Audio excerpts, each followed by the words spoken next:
A vida debaixo do sol. É assim, falando em vida debaixo do sol, vem comigo para Eclesiastes, capítulo 12. Em Eclesiastes 12, Salomão está falando sobre essa realidade. E ele começa no versículo 1 dizendo: lembra-te do teu Criador nos dias da tua mocidade, um texto muito conhecido. Antes que venham os maus dias, e cheguem os anos dos quais dirás, não tenho neles prazer. E aí ele começa a fazer uma descrição do que é envelhecer.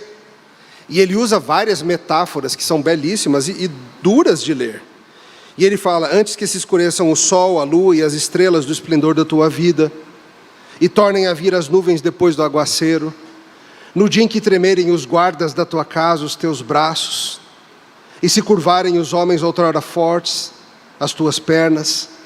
Ou seja, você com seus brações fortes que levanta peso, você com tuas pernas poderosas que empurra 500 quilos no leg press, não sei lá o que,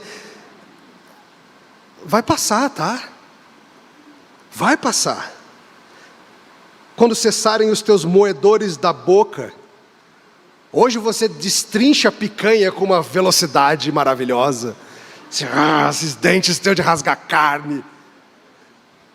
Um dia vai ser só papinha. Porque os teus dentinhos não vão dar conta mais. É a realidade. Quando se escurecerem os teus olhos nas janelas, um dia vai começar a ficar menos claro, seja por catarata, seja o que for que venha. Os teus lábios, quais portas das ruas se fecharem, no dia em que não puderes falar em alta voz. Eu preciso de microfone, pastor Felipe não precisa. Eu não sei porque botaram para ele aqui. Pastor Felipe tem uma potência vocal monstruosa. Mas vocês já viram, muitas vezes as pessoas vão perdendo essa potência vocal, o vigor, e a gente vai falando cada vez mais baixinho. Quando te levantares a voz das aves, o que significa isso? O sono vai ficando tão leve, e a pessoa, um passarinho cantou a corda. E aí ele vai. E todas as harmonias, filhas das músicas, diminuírem. Quando temeres o que é alto, te espantares no caminho, você vai ficando mais com medo de tudo, você vai ficando mais assustadiço. Quando o gafanhoto te for um peso, vem um gafanhoto, até o gafanhoto é um peso. Quando te perecer o apetite, porque vais à casa eterna e os pranteadores andem rodeando pela casa, antes que se rompa o fio de prata, se despedace o copo de ouro, se quebre o cântaro junto à fonte, se desfaça a roda junto ao poço, e o pó volte à terra como era, e o espírito volte a Deus que o deu. Então isso é muito sério, irmãos.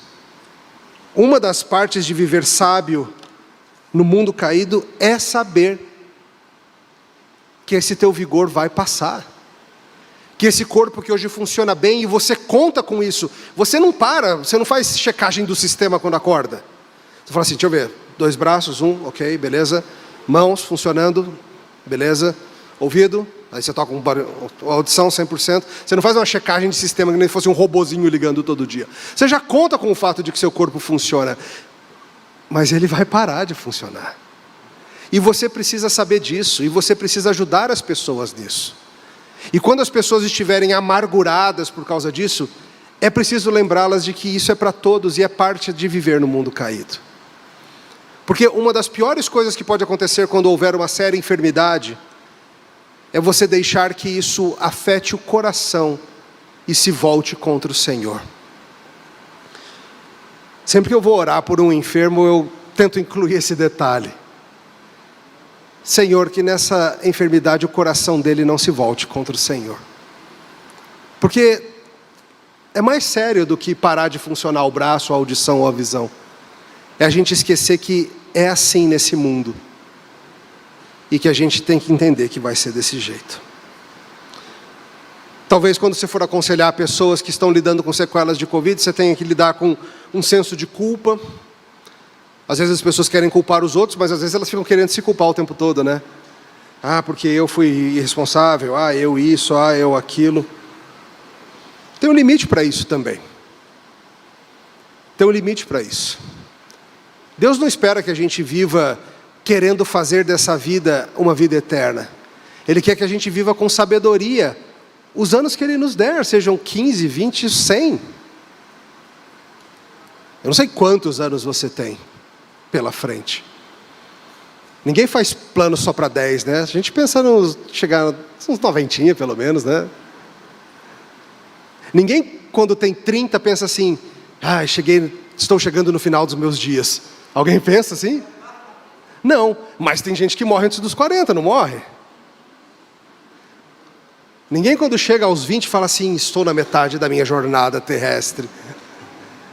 Mas tem gente que morre aos 40, seja de Covid, seja de acidente de carro. Por isso, cada dia deve ser contado com sabedoria diante do Senhor. Deus não garante para você décadas pela frente. Deus garante para você a graça dele no tempo que ele tiver para você. A gente tem que ser muito sério quanto a isso. Sabe, irmãos, muitas vezes as pessoas esperam para fazer coisas que devem ser feitas, até mesmo sonhos, projetos legítimos. Ficam pensando assim, não, isso aí eu vou deixar para o dia que eu me aposentar, para o dia em que eu estiver bem financeiramente e tal. Você não sabe disso. Você não sabe. Tem coisas que estão à mão para fazer agora e devem ser feitas. Então isso falando em termos de queda, era a nossa parte maior. Redenção e consumação. Redenção, a partir do momento em que nós passamos do reino das trevas para o reino da maravilhosa luz, pela ação do Espírito Santo de Deus, uma parte nossa importante é mudada. Qual é? É o coração, mas não é o coração físico, né? É o coração biblicamente falando. Usando a descrição bíblica, a gente passa de um coração de pedra para um coração de carne.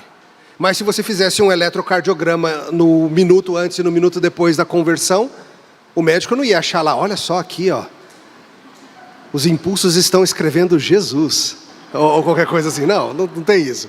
O coração não mudou, fisicamente falando. Quando você é redimido, sua vida eterna é dada, seu espírito recebe, você passa pelo nosso novo nascimento, mas seu corpo físico não muda. Não muda. Suas células não rejuvenescem em 20 anos, seu cabelo não fica preto de repente, some a miopia, né? Tipo, nasci de novo, sua pele fica de neném. Não fica. Não é isso que significa nascer de novo. Então a redenção não muda o nosso corpo, mas ela muda como você deve enxergar o seu corpo. Você deve passar por essa renovação da sua mente, nesses termos que eu estou trazendo. Entender que esse corpo é algo feito por Deus para a glória dele, projetado por ele de forma maravilhosa, mas que ele está sofrendo por causa da queda.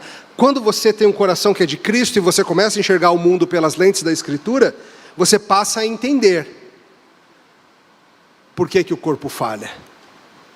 Não é por causa da biologia evolutiva, não é por causa disso ou daquilo, não, é porque o pecado quebrou o mundo.